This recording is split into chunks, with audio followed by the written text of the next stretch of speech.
주여, 주의 아름다우심을 이렇게 봅니다. 주의 아름다우심을 이렇게 듣기도 하고 보기도 하고 식당에서 함께 준비되어진 애찬을 나누며 주의 아름다우심을 맛을 보기도 합니다. 주의 아름다움 속에서 아픔도 경험하며 주의 아름다움 그것으로 인하여 인내를 배우기도 하며 그리고 각고의 새 계절을 보내며 국화 한 송이를 피우듯 인내의 걸음을 먹고 그 실체를 드러내는 주의 아름다움을 보며 찬양을 드리는 우리의 일상을 가지기도 합니다. 하나님 감사합니다. 하나님을 아름답게 만들려고 했던 우리 자신의 열정적이었으나 교만을 용서하시고 하나님의 아름다움을 경험하며 배우려는 겸손이 없음을 용서해 주시옵소서. 주의 아름다움을 보는 설교 시간이 되게 하시고 이제 지성과 감정으로 주의 아름다움을 맛보아하는 시간이 되게 해주시고 그리고 주의 아름다움이 우리의 손과 발의 의지가 되게 해 주시옵소서. 예수님의 이름으로 간절히 기도드리옵니다. 아멘. 어젯밤에 좀 줄 준비가 조금 일찍 끝났습니다. 그래서 밤 한 8시쯤 온천천으로 나가서 걷기도 하고 바람도 쐬는데 거기 사회 체육시설이 있죠. 거기서 이래 줄 당기는 것도 하고 작년만 해도 참 그걸 하는 사람들이 정성스럽게 보이는데 지금은 내가 그걸 하고 있었디다. 그런데 저기서 막 한 연세 드신 여성분의 소리가 막 나왔어요. 조금 자세히 귀를 기울여 보니까 남편을 비난하고 있는데 그것도 그 옆에서 운동하고 있는 다른 한 노인에게 자기 남편을 비난하고 있습니다. 우리 집 남자는 도저히 운동을 안 합니다. 근데 아저씨는 어찌 그리 몸이 부드럽습니까? 내가 볼 때는 그게 그건데 어찌 그리 부드럽습니까? 그러면서 이 여성분도 그 다리 걸치고 스트레칭 하는 데 있죠. 제일 낮은 칸에 다리 올려가지고 그리고 올린데도 다리가 다 안 펴졌어요. 그러면서 이리 주물리면서 아저씨는 몸이 어찌 그리 부드럽습니까? 하면서 우리 양반은 운동을 안 한다고 늘 들어만 앉아 있으려고 한다.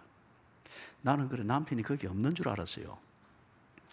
그래서 조금 지나치다 싶어서 다시 한번 돌아보니까 남편이 길 건너 벤치에 앉아서 얌전히 앉아 계셨어요. 두 분이 어디 갔다 오시는 길인지 외출복이었는데 남편이 앉아 계신데 아주 자세도 바르고 몸도 빳빳하게 참 좋았어요. 그래서 불빛에 어렴풋이 봐서 한 70 아니면 70 초반은 된 것 같아요.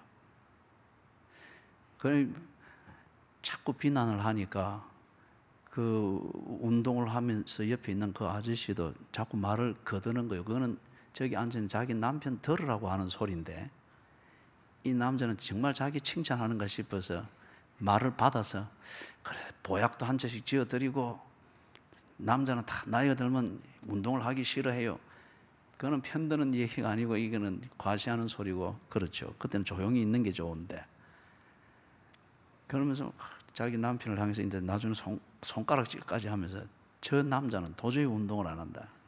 그러니까 그제서야 그 남편 되시는 분이 여전히 앉아 있는 채로 나도 한다. 막 이렇게 돌리고 막 이러는 나도 한다. 자, 이게 질문입니다. 그 두 노부부는 아마 여성분은 60대 후반쯤 됐겠죠. 그 부부는 행복하게 사는 부부일까요? 아니면은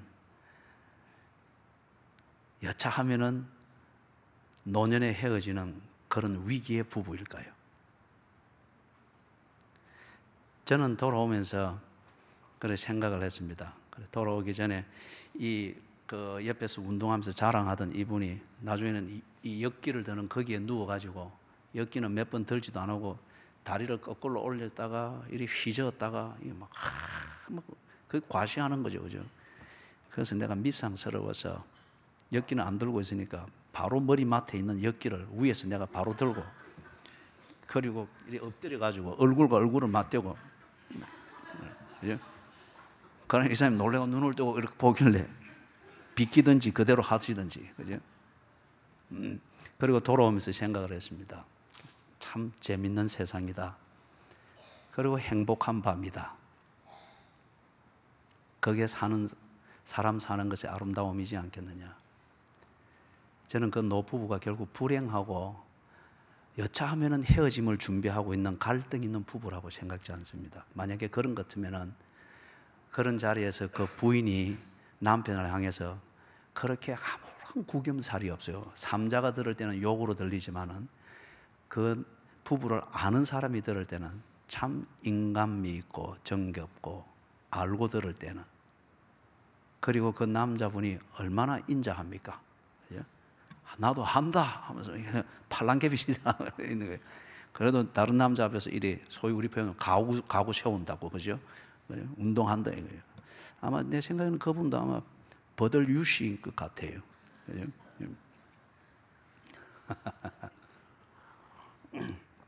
행복한 부부라고 생각을 합니다. 사랑하는 여러분, 참 가정 문제는 정말 어렵습니다. 가정 문제의 대부분은 부부의 문제입니다. 부부의 문제에서 가장 큰 비중과 1차적 원인은 주로 남자에게 있습니다. 문제 있는 자식이 있다고 하는 것 같으면 문제 있는 자식을 만드는 1차적 원인도 아버지입니다.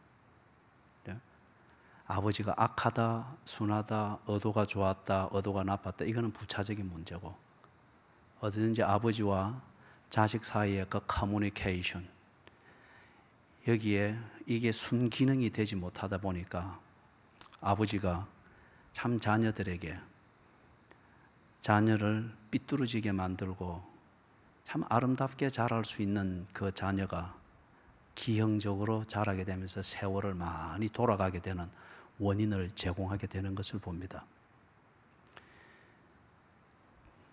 가정이 문제에 휩싸여 버리면 참 이게 정말 어렵죠. 우리가 가난이든지 질병이든지 귀신 들림이든지 이런 문제는 가정이 따뜻하고 가정이 정상적으로 기능을 하면은 거기서 회복을 할 수가 있습니다.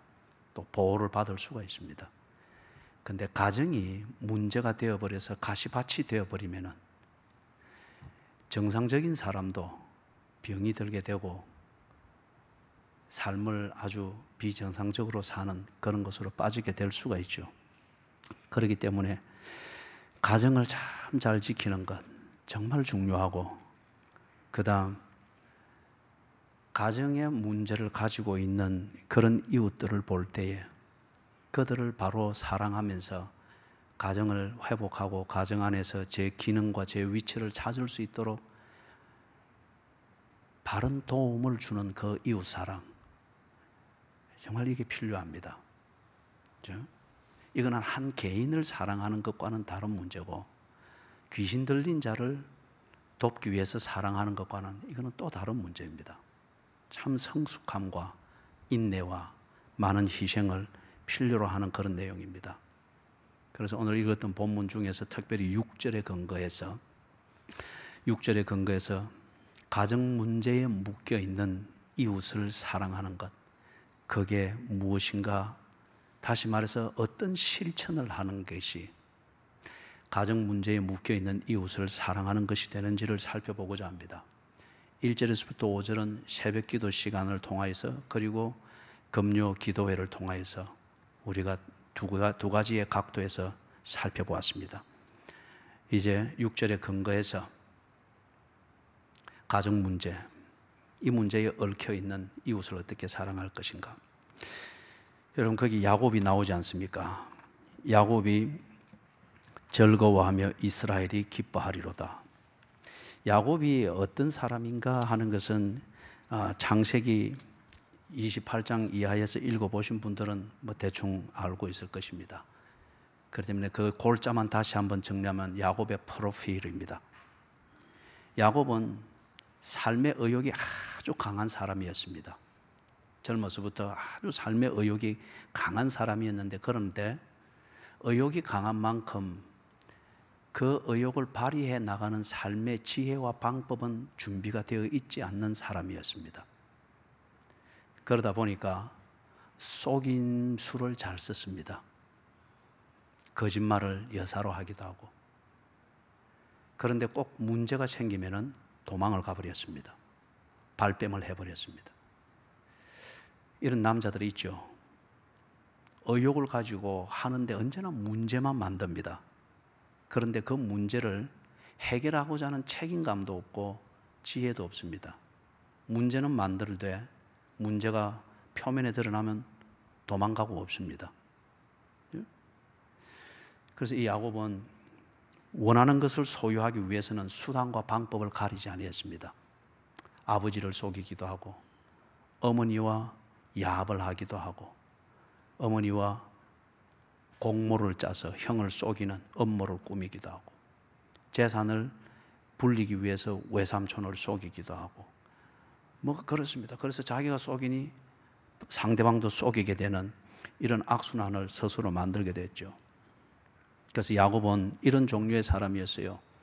출세, 성공, 부자가 되는 것, 소위 세상이 말하는 편하고 즐거운 걸 행복이라 말하잖아요. 그런 종류의 행복, 이런 것에 굶주리고 목마른 사람이었습니다. 그렇기 때문에 야곱은 도덕이든지 가치, 목적, 사람의 품위 또는 보람, 그리고 사랑하는 것, 이런 것에 대해서 관심이 없는 사람이었습니다.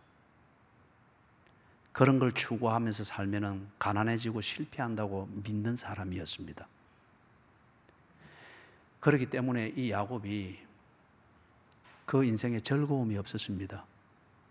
열심히는 사는데 하루 종일 속이고 들어왔기 때문에 잠자리에서는 다음날 이것을 막아야 될 그 궁리하느라고 머리 아프게 밤을 지새우는 사람이었습니다.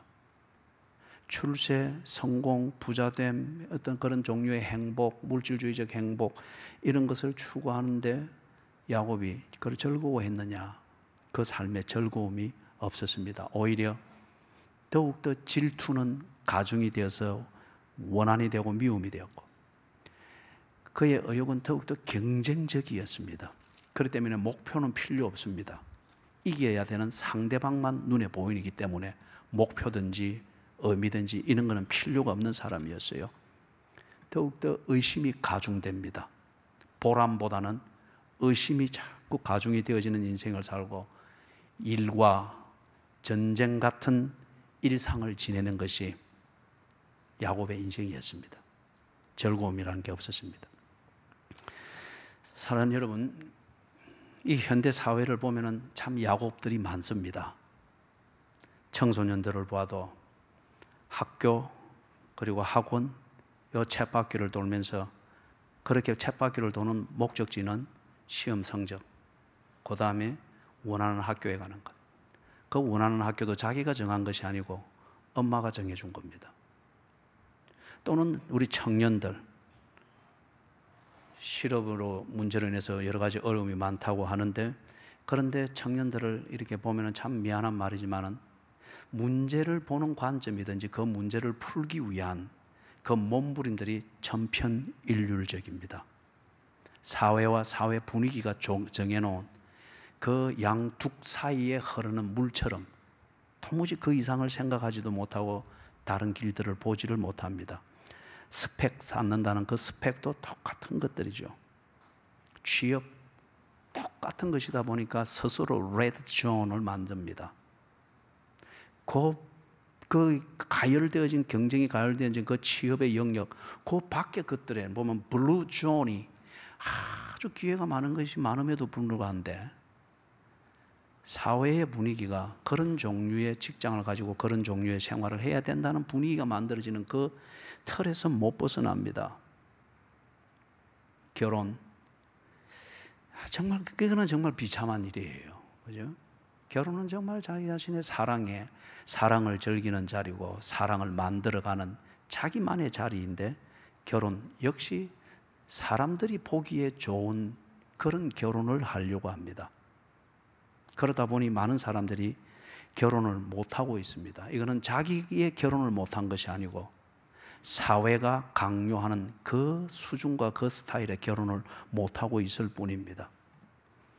왜 그럴까요? 경제적으로 안정되고 남들이 사는 만큼 살고자 하는 이런 것이 딱 목적이 되어지다 보니까 청년들의 적지 않은 청년들이 그런 식의 희생물이 되어져서 야곱이 됩니다. 남편들, 가정의 남편들, 남들이 사는 만큼 나도 가정을 챙기고 그렇게 해야 된다 하는 이 강박관념에서 정한 선이 없이 그냥 남들이 사는 만큼 그게 뭔지도 본인도 모릅니다.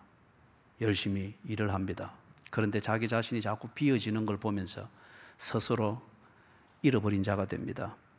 아내들, 사교육비 또는 여유 있는 문화생활 이런 것들을 그리면서 TV를 보고 아침 드라마를 보면 꼭 그 집중된 시간에 탁 그 순간에 또 광고가 나오는데 이게 또 허영심을 부추기는데 절묘한 또 그런 카피라이트이고 광고지 않습니까?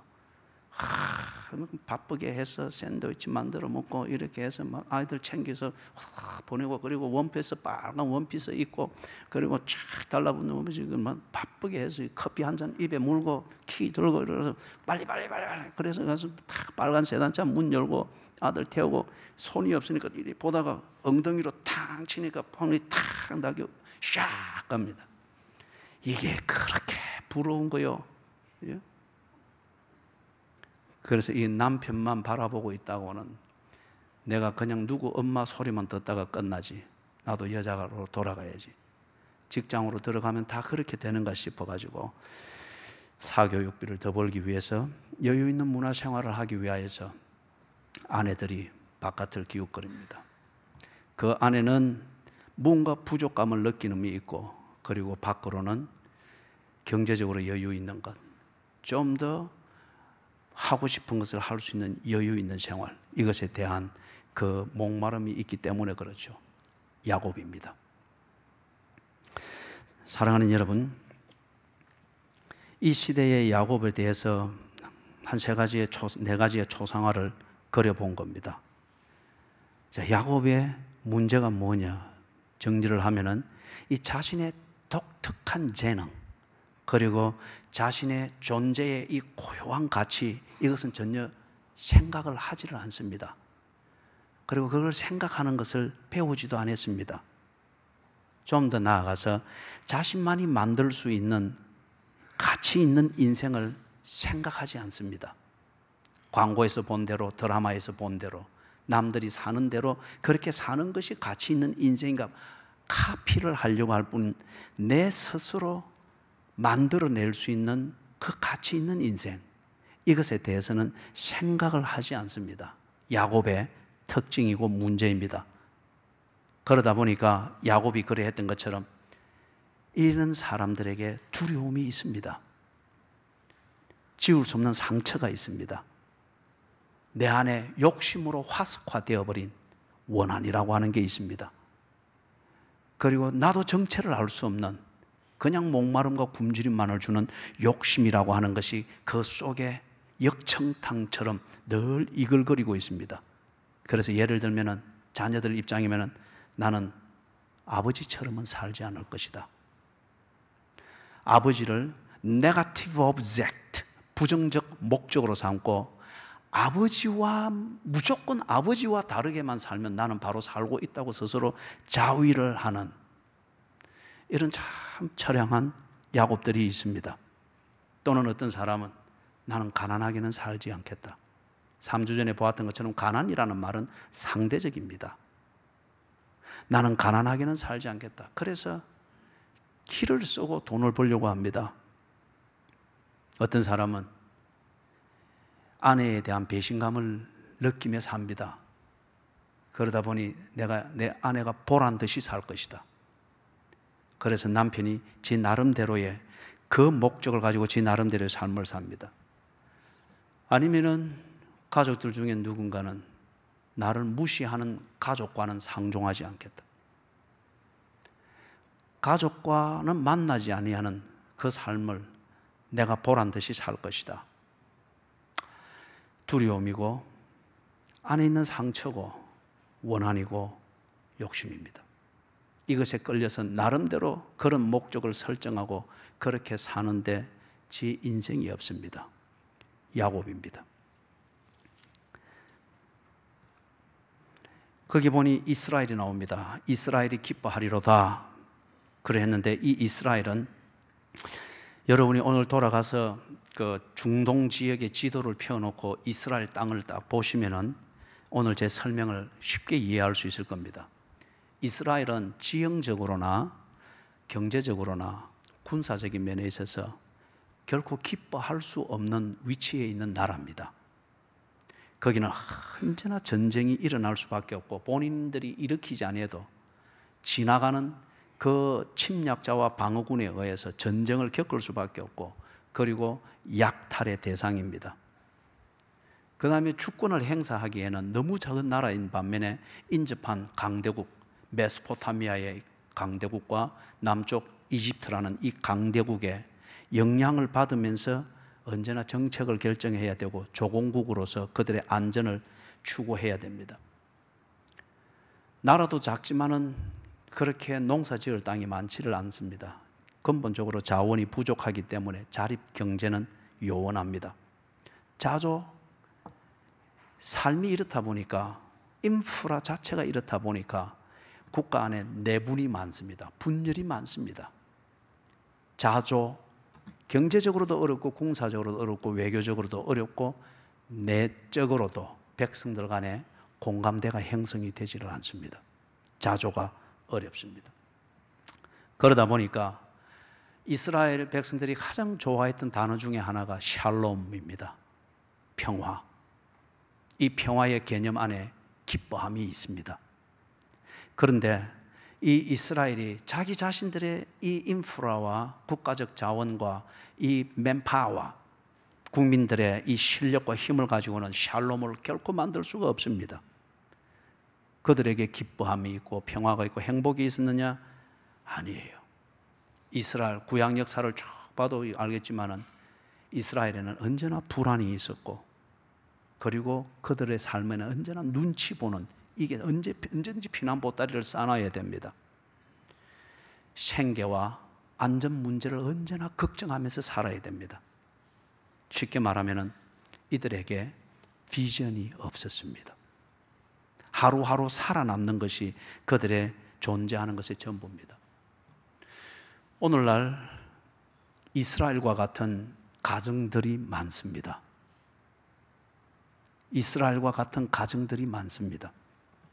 중병이 들어있는 누군가 가족이 있으면 가정이 흔들립니다. 예기치 않은 중한 사고를 만나서 거기에 모든 것이 집중이 될 때, 그리고 그게 오래 끌게 될 때 가정이 흔들립니다. 잘 나가던 사업이 파산을 겪을 수가 있죠. 그런데 이거는 가족에게는 큰 사건입니다. 이 문제를 처리할 의지가 없고 지혜가 없을 때에 이 파산이 가정의 한 삶을 결정을 해버립니다. 이스라엘처럼 됩니다. 가난, 그것도 대물림이 되어지는 가난. 이 가난이 가정의 질을 바꾸어 버립니다. 이스라엘이 됩니다. 초두에 이야기했던 것처럼 언제나 갈등 속에서 사는 부부, 이 부부가 중심이 되어 있는 그 가정 불화의 근본적인 원인이죠. 가정 불화를 일으키는 이런 요인들, 중병이든지 사고를 당함이든지 파산이든지 가난이든지 부부 갈등이든지 여러 가지들이 있을 수 있죠. 이런저런 요인으로 인해서 가정들이 불화를 겪습니다. 이스라엘입니다. 사랑하는 여러분, 심한 가정 불화를 겪고 있는 그 가정에서 함께 생활하고 있는 가족들, 특별히 자녀들이 보면은 기회를 잃어버립니다. 쉬운 말로 공부할 수 있는 기회를 잃어버리고, 사랑을 주고받는 인격적 교제를 배울 수 있는 기회를 잊어버리고, 늘 먹고 사는 것이 걱정인 가정에서는 먹고 사는 문제만 나오면 고함이 나오고, 한쪽방에서 엄마 아버지가 다투고 싸우고 한숨 짓고, 또 좀 있으면 엄마 울음소리 들리고, 그러면 또 뭐 컵 깨지는 소리 들리고, 자녀들이 자기를 개발할 수 있는 기회를 잃어버리고, 정상적으로 생각할 수 있는 기회를 잃어버리고, 언제나 눈치를 봅니다. 이스라엘입니다.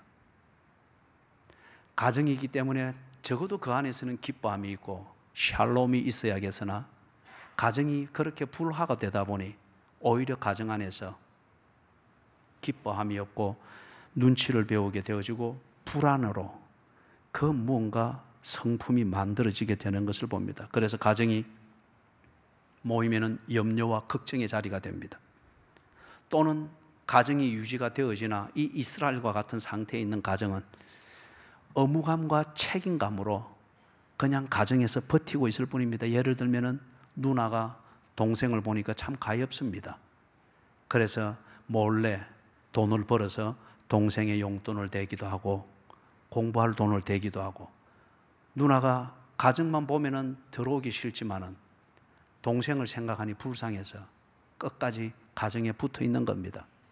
의무감과 책임감으로 가정에 붙어 있는 거죠. 또는 이런 가정 불화가 심한 가정에서 가족이 있다고 하면은 그 가족을 지탱해 주는 게 막연한 기대일 수 있습니다. 혹시나 내일은 괜찮아질까? 그죠? 막연한 기대감. 또는 다른 대안이 없기 때문에 그냥 그렇게 사는 것일 수도 있겠죠. 아니면은 자포자기한 겁니다. 자포자기해서 사는 거죠. 그러다 보니 이 이스라엘과 같은 가정이 보면 여러 가지 문제들이 많죠. 대표적인 것은 현대에 만연해지고 있는 감기처럼 확확 퍼지고 있는 우울증이든지 신경 질환을 앓고 있는 이런 병들이 참 많은 것을 보게 되어집니다. 여러분의 가정은 안녕하십니까? 6절에 보니까 포로된 것을 돌이키실 때에, 자, 그러면은 야곱을 포로되게 한 것이 무엇인가? 앞에서 보았던 것처럼 야곱을 그런 성품, 그런 성격, 그런 삶의 방식과 사고방식에 찌들려서 제 인생을 생각하지 못하고 지가 만들 수 있는 가치 있는 인생을 생각하지 못하고 시도도 하지 못하도록 만든, 그게 포로되게 한 것이 않습니까? 어떤 요인에 의해서 야곱이 그렇게 붙잡혀 버렸을까요? 당연히 두 가지입니다. 한 가지는 천성입니다. 타고난 성품이죠. 타고난 성품, 질투심과 소유욕입니다.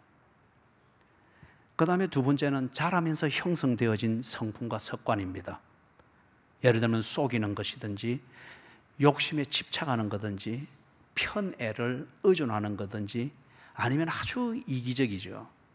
그래서 문제만 만들었지 지가 만든 문제를 풀 생각 안 하고 도망만 다니는 것, 이거 자라면서 형성된 성품과 습관입니다. 이것을 해결하지 못하면 야곱은 결코 즐거워할 수 있는 인생을 만들 수가 없습니다. 야곱이 이것을 해결하는데 아버지 이삭이 해결해 준 것도 아니고, 어머니 리브가가 해결해 준 것도 아니고, 삼촌 라반이 해결해 준 것도 아니고, 20년 동안 각고의 노력 끝에 모은 재산이 이것을 해결해 준 것도 아닙니다. 야곱이 진정 즐거워하는 때가 언제였는가? 하나님을 만났을 때입니다. 하나님을 만났을 때. 그죠? 밧단 아람으로 가는 그 베델 광야에서 하나님을 만났을 때, 도망자 야곱이 여전히 길을 갈 수 있는 의욕을 가졌고 막연하지만 희망을 가지고 일어나서 밧단 아람, 지금의 시리아를 향해서 갔습니다. 20년 뒤 돌아올 때 사면 초가의 위기에서 20년 전 베델 광야에서 만났던 하나님을 기억하며 야복강 나루에서 밤새도록 뒹굴면서 하나님을 찾았고 하나님의 은혜를 구했죠. 그때 하나님께서 천사를 보내어서 야곱을 도왔습니다. 그리고 야곱은 그때부터 변합니다. 즐거움이 있는 그 삶을 살게 되어집니다. 하나님을 만나고 신앙 중심이 되면서 천성도 고쳐지고 자라면서 형성되어 있는 것도 고쳐지고 내 안에 보석 중에 호박이라고 하는 거 있죠. 이거는 송진입니까? 그게 떨어지면서 오랜 세월 농축되어서 응고되어서 만들어진 그 보석이지 않습니까? 우리에게 이 호박과 같은 이 원함, 이거 여러분 뭐 이삭과 리브가의 제스처로 녹아지는 것 아니죠. 하나님을 만나고 하나님과 동행하는 그 삶을 인격적으로 경험하면서 야곱이 녹아집니다. 녹아집니다. 필리핀에 갔을 때, 작년에 갔을 때에 아주 가난한 마을, 뭐 되게 다 가난합니다만 특별히 가난한 그 마을에 교회 설립을 위한 전 단계인 기도 모임, 기도소가 있습니다. 제가 목요일날 예배를 인도를 하러 갔습니다. 차를 타고 한참을 가서 그랬는데 끔끔한 그 전등불 한 두 개 켜놓고 예배를 드리는데 한 젊은이가 참 인상 깊었어요. 입을 쫙쫙 벌리면서 노래를 부르고 그래 하는데 악기도 없고 그러면서 그 찬송을 배워놓으니까 곡은 전부 다 엉망이에요. 그래도 입을 쫙 얼마나 즐겁게 부르는지, 그죠? 그런데 이 청년이 입은 옷의 티셔츠에 보면은 limit does not exist. 한계라고 하는 것은 존재하지 않습니다. 그 의미예요. 그 가난 속에서 그리고 배움의 기회가 아주 희박한 자리에서 배운들 거기서 특별히 문명의 혜택을 가지고 자기 재능을 개발할 게 일반적으로는 환경적으로는 보이지 않는 것입니다. 그런데 이 청년이 어떻게 깨었는지 한계라고 하는 것은 존재하지 않습니다. 이걸 붙이고 그 분위기를 볼 때 본인이 그렇게 사는 것 같아요. 삶의 환경이 제 앞에 둔 이 한계를 스스로 극복하는 이 의지가 막 보이는 거예요. 그런데 이번에 갔을 때 보니까 이 청년이 이 필리핀 사람들이 보면은 또 젊은이들이 몸에 착 달라붙는 이 스키니 바지를 참 좋아하는 것 같아요. 그리고 그 사람들이 입으면은 참 멋이 있어요. 그죠? 그리고 이 청년이 그걸 딱 입고 그리고 참 머리 곱게 빗고 막 그런 거예요. 선교부 본부에 있는 거예요. 그래서 자네가 어찌 여기 있는가? 그러니까 이 청년이 여기 자원봉사합니다. 일을 배우고 또 받은 은혜를 이 지역, 우리가 사는 지역에 복음 전도를 위해서 헌신하기도 하고 그리고 여기서 일을 배워서 도시 생활에 적응하려고 합니다. 아주 건전하잖아요. 21살. 하나님을 만나고 그 선교사님들의 복음 전도와 그 기도소를 만들기 위한 그 방문하면서 매주 방문하면서 그렇게 하는 걸 통해서 복음을 만났습니다. 그리고 하나님을 알게 됐습니다. 하나님을 믿으면서 자신의 존재 가치와 재능은 가난하고 찌들고 어두운 이 동네가 만들어주는 것이 아니라 하나님이 정하신 것임을 알게 된 거예요. 그래서 limit does not exist. 한계라고 하는 것은 존재하지 않습니다. 하나님을 믿는 믿음을 가지고 환경을 뚫고 나가는 거예요. 오늘 우리 주변에 있는 야곱을 고치는 길이 이겁니다. 그 다음에 이스라엘을 포로되게 한 것, 그것은 무엇이었죠? 지형적으로나 경제적으로나 군사적으로 볼 때 그 이스라엘은 벗어날 수 없는 가난입니다. 그리고 안전, 이 문제가 언제나 불안한 상태죠. 그렇기 때문에 국민성이 이기적이고 기회주의적인 생활 방식을 추구할 수밖에 없습니다. 일전에 제주도를 한 가보니까 제주도 옛날 집을 보존해서 이렇게 보여주는데 보니까 거기는 부엌 뒷문에 언제나 도망갈 수 있는 그걸 딱 만들어 놨더라고요. 그리고 왜 구조가 이렇느냐 하니까 외놈이라면 좀 이 자리에서는 뭐합니다. 왜구들이 수시로 쳐들어오게 되어지면 무조건 이 여자는 엎치고 간다는 거예요. 그렇기 때문에 왜구가 떴다 하면은 잽싸게 도망을 갈 수 있도록 부엌에 그렇게 그런 구조로 만들어 놨다는 거예요. 이스라엘이 이래 이기적이고 그 다음에 기회주의적인 생활 방식이 길들여질 수밖에 없는 것은 벗어날 수 없는 가난을 만드는 그들의 지형적 조건과 양쪽에 인접해 있는 강대국들의 잔인함, 이게 분명히 원인입니다. 이런 여파로 인해서 국가가 하나 되지 못하고 언제나 내부 분열이 있습니다. 자, 사랑하는 여러분, 이스라엘을 이렇게 포로되게 만든 이 요인이 오늘 현대의 이스라엘인 가정들에도 얼마든지 있을 수 있습니다. 어떤 가정은 내가 만든 가난이 아니라 대물림을 받은 가난 때문에 오늘도 불행하게 살아야 되는 그런 가정이 있을 수 있습니다. 어떤 요인에서든지 언제나 가정이 안전이 불안합니다. 폭력적인 아버지 때문에, 아니면은 아주 잔소리가 신경질적으로 잔소리가 많은 엄마 때문이든지, 아니면은 아주 흉포하게 변해버린 자식 때문에, 그 흉포함 때문이든지 안전이 언제나 불안한 상태에 있는 가정이 있습니다. 그래서 간혹 부인이 휘두른 칼에 노쇠한 남편이 죽기도 하는 경우도 심심치 않게 요즘 뉴스에 뜨죠. 40대 자식이 70대 어머니를 용돈 안 준다고 그냥 칼로 찔러 죽이는 이 생각 없는 사회가 오늘날의 사회지 않습니까? 안전이 언제나 불안한 상태입니다. 그리고 이기적이고 기회주의인 생활 방식이 될 수밖에 없는 것은 취업난이든 상대적인 빈곤감이 우리로 하여금 기회주의적이고 이기적이게 만듭니다. 가정이 각자의 삶입니다. 내부 분열입니다. 언혼이 안 됩니다. 사랑하는 여러분, 이런 가정을 이렇게 포로되게 만드는 그 1차 원인이자 이것을 해결해야 될 1차적 책임은 누구에게 있는가? 아버지에게 있습니다. 아버지에게 있습니다. 반면에 이 아버지에게만 책임을 전가할 수는 없죠. 아버지가 무능할 때, 또는 아버지가 야곱 같을 때, 그때에 가정은 챙기고 회복시켜야 됩니다. 가족의 공동 책임이 있습니다. 가족이 협력을 하고 이 문제를 풀기 위해서 공동 책임을 나누는 어떤 이런 단결과 협력이 이루어져야 되겠으나 이게 잘 되지를 않습니다.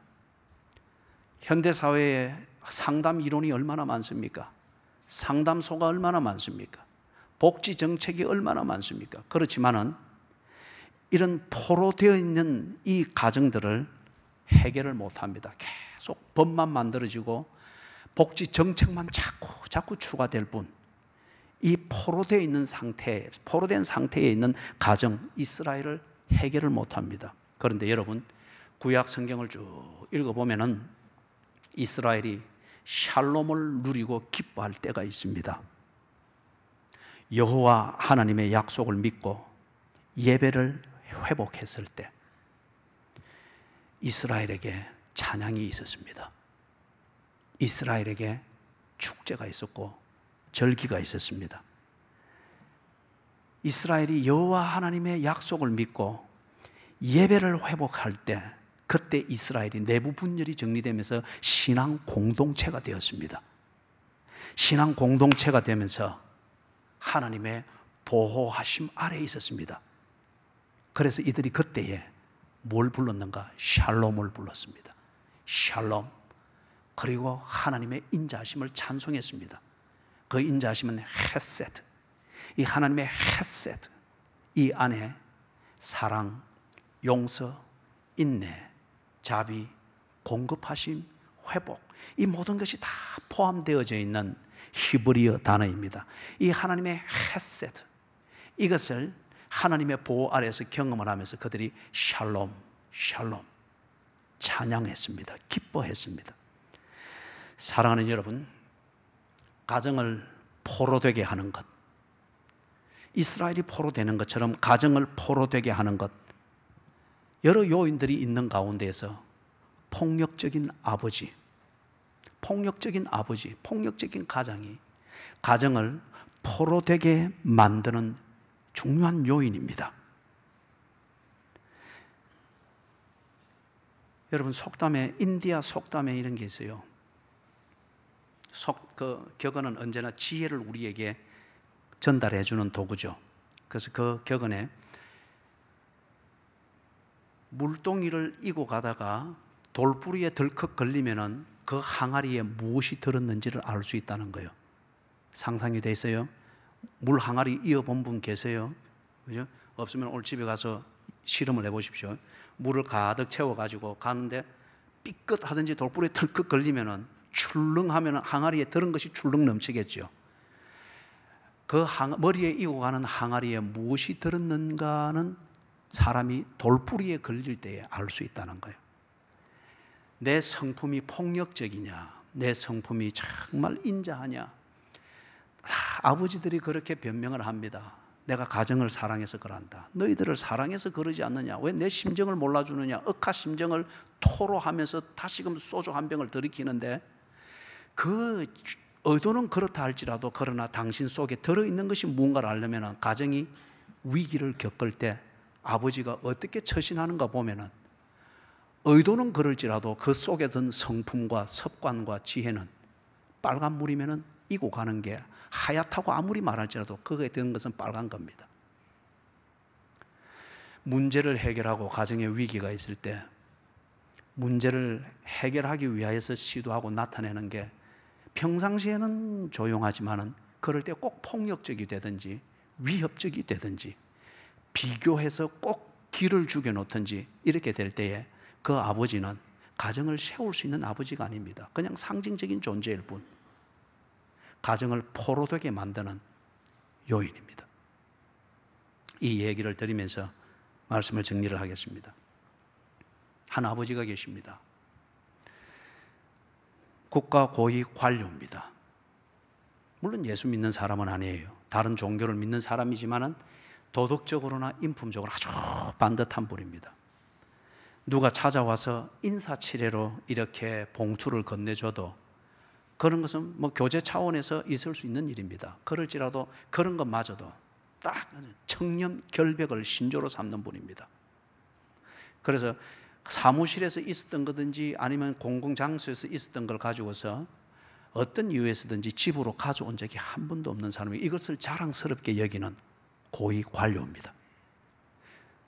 그러다 보니까 이분이 청렴결백한 데다가 뛰어난 그 두뇌를 가지고 있으니까 자식들에게 기대치가 너무 높은 거예요. 기대치가 너무 높은 거예요. 성품에 있어서든지 인격에 있어서든지 행동에 있어서든지 학교 공부에 있어서든지 또는 결혼이든지 그 기대치가 너무 높은 거예요. 자녀들이 5남 2녀입니다. 많죠. 그런데 그 중에 셋째 아들이 아버지의 이 기대치를 도무지 따라갈 자신이 없는 거예요. 자라면서 그 기대치 자체에 눌려버린 거예요. 이분이 당신 스스로가 반듯하고 사람들에게 존경을 받고 직위도 그렇지만은 인품에 있어서도 존경을 받으니까 사람들은 객관적인 모습밖에는 모르는 겁니다. 이걸 본인이 자식들에게도 강요하고 아내에게도 강요하고 가정도 그렇게 세우려고 하다 보니 그 방법이 뭐냐? 폭력이었어요. 보아서 이 아버지가 보아서 그 기준에 미달되어지면은 그날 밤은 그냥 곡소리가 나는 거예요. 한날은 이분이 들어왔는데 무엇이 기분이 틀어졌고 눈에 안 맞았는지 그때는 자기 위해서 방으로 들어가 있는 자기 자식들 다 두드리 깨우고 부인까지도 깨우고 전부 다 잠옷바람인데 다 쫓아내버린 거예요. 다 쫓아내버리고 문을 닫아버린 겁니다. 잠가버렸어요, 안에서. 여러분 이럴 때 어떻게 하겠습니까? 실컷 두드리 맞고 자다가 홍두깨 만난 격으로 두드리 맞고 퍼부음 당하고 그리고 쫓겨나서 바깥에서 초겨울입니다. 그래서 이 아이들이 자란 순서대로 엄마한테 그렇게 이야기합니다. 친구 집에 가서 자면 돼. 그러니 엄마 걱정하지 말고 어떻게 이래 하는데 자기 어머니가 딱 말리는 거예요. 어느 조그마한 허름한 아파트 불빛이 잘 들어오는 허름한 아파트 계단 밑에 옛날 아파트 구조는 그렇잖아요, 그죠? 계단 밑에 딱 아이들을 다 앉게 하고 못 간다. 아니 왜요? 이 추운데 다들 잠옷바람이니까 벌벌 떨고 있는데 아버지의 채신을 생각해야 된다. 아버지는 고위 공무원이고 동네 사람들에게 존경을 받고 있고 그리고 아버지는 아주 명예로운 분이다. 너희들이 지금 이 잠옷 바람으로 친구 집에 가서 하룻밤은 따뜻하게 지낼지 모르지만 아버지가 입을 불명예를 생각을 해라. 그 어머니는 굉장히 온순한 분이지만 굉장히 삶에 이게 강인한 분이었어요. 그리고 남편이 굉장히 순종적이고, 그래서 그 밤을 다 떨면서 그 밤을 지킨 거예요. 그 사람의 말에 의하면은 그 기억을 가족들 모두가 그 밤을 결코 잊지 않는다는 거예요. 아버지에 대한 원한과 함께. 그런데 그 중에 그 셋째 아들이 나중에 예수를 믿게 됩니다. 10대 후반에. 그러면서 모든 형제가 오남 이녀가 다 예수를 믿게 됩니다. 그러면서 이 아버지에 대한 원한, 아버지에 대한 폭력, 어떤 이 모든 것, 그들 눈에는 아버지는 위선자입니다. 사람들은 객관적인 겉모습만 보고 명예롭고 위대하고 지도자로 말하지만은 그들은 인격을 보고 있잖아요. 그래서 위선자로 보면서 살아있는 동안에는 장성하여 결혼하면 아버지를 다시 안 만난다. 다들 그리 생각해서는 한 명, 두 명 예수를 믿으면서 아버지를 전도하기 위하여서. 어머니는 당연히 아버지가 예수를 안 믿으니까 어머니도 안 믿습니다. 순종적인 여인이니까. 그죠? 그리고 아버지의 명예를 무엇보다 존중을 하니까.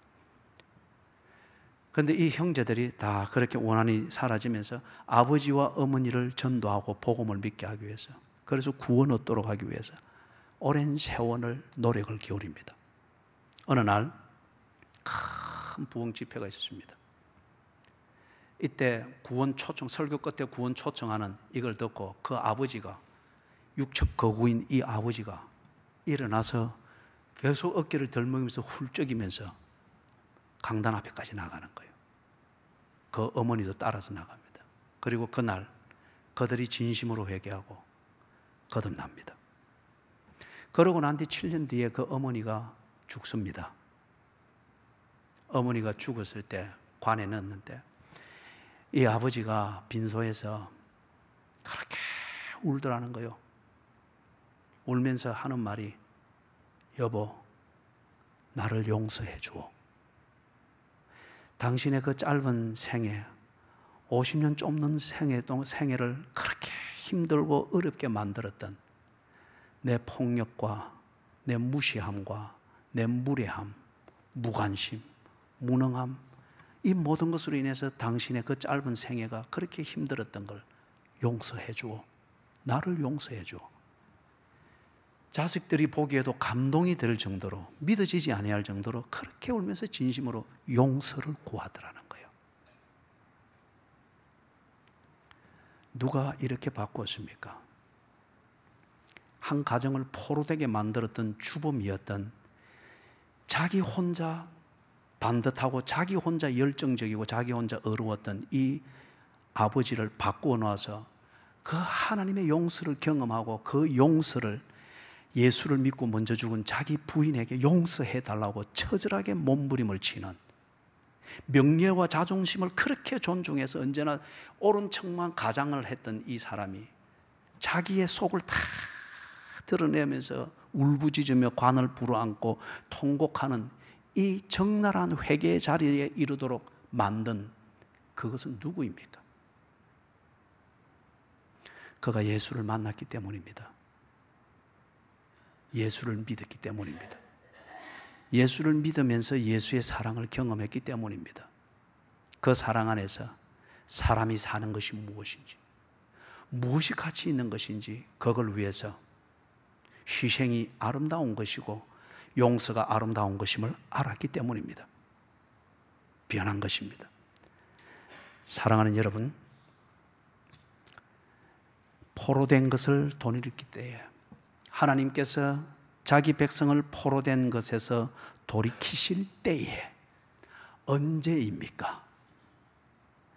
포로된 내 이웃, 포로된 내 이웃의 가정을 자유케 만드는 그 때가 언제입니까? 그것은 당신이 그 이웃을 향하여 전도할 때입니다.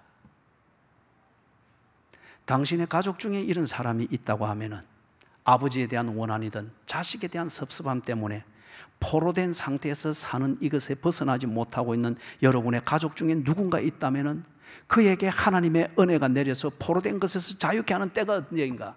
당신이 바로 그 가족에게 하나님의 이 복음을 전할 때입니다. 이것을 보여줄 때입니다.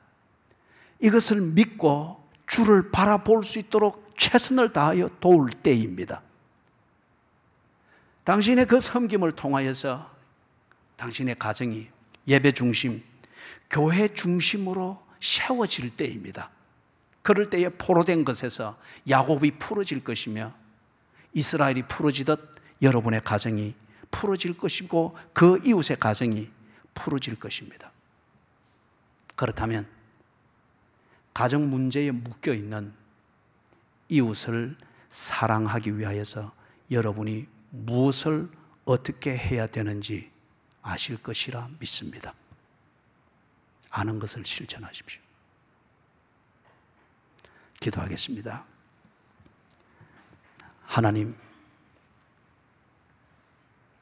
행복하고 치유가 있고 즐거움과 기쁨이 있어야 되는 가정이지만은 나 때문에 가정이 포로가 되었고 포로된 가정에서 자라는 자녀들이 또는 남편이, 아내가, 부모가 야곱으로 변질이 되어버렸습니다. 이제는 주께 배운 대로 실천하여서 야곱을 포로된 것에서 풀어놓게 하시고 이스라엘과 같은 가정을 포로된 것에서 풀어놓을 수 있는 진정 이웃을 사랑하는 자들이 되게 해 주시옵소서. 예수님의 이름으로 기도드리옵니다. 아멘.